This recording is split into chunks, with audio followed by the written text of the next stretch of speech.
ప్రభుత్వానికి మేకప్లపై ఉన్న శ్రద్ధ లాకప్లపైన లేదని వైసీపీ ఉత్తరాంధ్ర రీజనల్ కోఆర్డినేటర్ మాజీ మంత్రి కురసాల కన్నబాబు ఎద్దేవా చేశారు. కాకినాడ వైద్యనగర్లో గల మాజీ మంత్రి కురసాల కన్నబాబు నివాసంలో YCP Uttarandhra regional coordinator Kurasala Kannababu media సమావేశం నిర్వహించారు. ఈ సందర్భంగా కురసాల కన్నబాబు మాట్లాడుతూ రాష్ట్రంలో లాకప్ డెత్లు అవుతున్న రాష్ట్ర ప్రభుత్వానికి పట్టనట్లు వ్యవహరించడం వారి పనితీరుకు అద్దం పడుతుందని అన్నారు. రైతులు విత్తనాలు ఎరువుల కొరతతో తీవ్ర ఇబ్బందులు పడుతున్నారని, ప్రభుత్వ విధానాలతో రైతులు గందరగోళ పరిస్థితులు ఎదుర్కొంటున్నారని అన్నారు.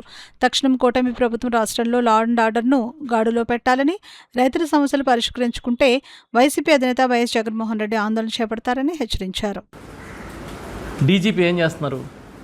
సిపికి డీజీపీకి కంప్లైంట్లు ఇచ్చినా ఎందుకు అసలు కనీసం మినిమం రెస్పాండ్ కాలే? అసలు ఈ రాష్ట్రంలో ఇంటెలిజెన్స్ వ్యవస్థ ఉందా? ఒక యువకుల్ని తీసుకెళ్ళి చిత్రహింసలు పెట్టి చంపేసిన విషయం మీ ఇంటెలిజెన్స్ ఈ ప్రభుత్వాన్ని రిపోర్ట్ చేసిందా లేదా అని నేను సూటిగా అడుగుతున్నా. ఒక పోలీస్ స్టేషన్లో ఒక యువకుడిని తీసుకెళ్ళి చంపేసి కాల్ చేశారనే విషయాన్ని ఈ రాష్ట్రంలోని ఇంటెలిజెన్స్ వ్యవస్థ రాష్ట్ర ప్రభుత్వానికి ఫిర్యాదు చేసిందా, కంప్లైంట్ చేసిందా, ఇన్ఫర్మేషన్ ఇచ్చిందా లేదా అని నేను సూటిగా అడుగుతున్నా. ఇస్తే ప్రభుత్వం ఏం చేస్తుంది? ఇవ్వకపోతే ఎవరిది తప్పు? మేము మళ్ళీ చెప్తున్నాం, ఈ రాష్ట్రంలో పోలీసులు చాలామంది చాలా పోలీస్ స్టేషన్లో విపరీతమైన హెరాస్మెంట్ చేస్తున్నారు, తప్పుడు కేసులు పెడుతున్నారు. ఎఫ్ఐఆర్లు వేయకుండా కొంతమంది నాయకులు చెప్పారని చెప్పి పోలీస్ స్టేషన్లు తీసుకెళ్ళడం, రోజుల తరబడి తిప్పడం చేస్తున్నారు. కొంతమంది పచ్చి బూతులు తిడుతున్నారు. ఈ పద్ధతి మార్చుకుంటే బాగుంటుందనేది, లేదంటే ప్రజల్లోనే తిరుగుబాటు వస్తుంది. ప్రతిపక్షంగా మేము కూడా దీన్ని అబ్జర్వ్ చేస్తాం ఎప్పటికప్పుడు అని గట్టిగా చెప్తున్నాం.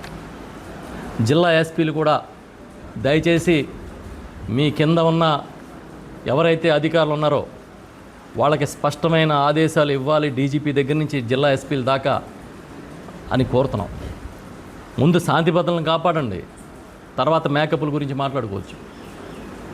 పక్కనే ఉన్న తుని నియోజకవర్గంలో ఒక 2 ఏళ్ల పాప కనిపించకుండా పోయి 13 రోజులు అయిందంటే ఇవాళ వరకు దిక్కు మొక్కు లేదు. మే 9న ఇన్సిడెంట్ జరిగిందంటే 40 రోజులు అయితే కానీ ఆ సీఐ మీద, కృష్ణలంక సీఐ మీద యాక్షన్ తీసుకునే ధైర్యం కానీ ఆ పరిస్థితి మీకు లేదు. మీరు తగుదనమ్మా అని ఊరికే ప్రచారంతో కాలం గడిపేస్తున్నారు. ఎట్టి పరిస్థితుల్లో మేము చెప్తున్నాం, మీరు ఏదైతే ఇవాళ నేను 2 సబ్జెక్టులు మాట్లాడుతున్నాను కాబట్టి, అన్నదాత సుఖీభావాలో ఖచ్చితంగా కౌలు రైతుల్ని ఆదుకోవాల్సిందే. పెట్టుబడి సాయంలో ఈ ఎరువుల డిస్ట్రిబ్యూషన్ సిస్టమ్ ఏదైతే పంపిణీ వ్యవస్థను కొత్తగా కార్డులు పెట్టి తీసుకొచ్చారో దీన్ని సరళతరం చేయాలి. ఖచ్చితంగా ఇమీడియట్గా ఎరువులు కావాల్సిన రైతుకి అందుబాటులో ఉంచాలి. మీరు ఊరికే ఎరువుల్ని వినియోగం తగ్గిస్తామన్న టైప్లో స్టోరీలు చెప్పి ఎరువులు అందుబాటులో లేకుండా రైతుని ఇబ్బంది పెట్టే కార్యక్రమం చేస్తూ ఈ విధంగా పంట పండించేవాడిని వేధించుకు తినే కార్యక్రమం చేయొద్దని చెప్తున్నాం.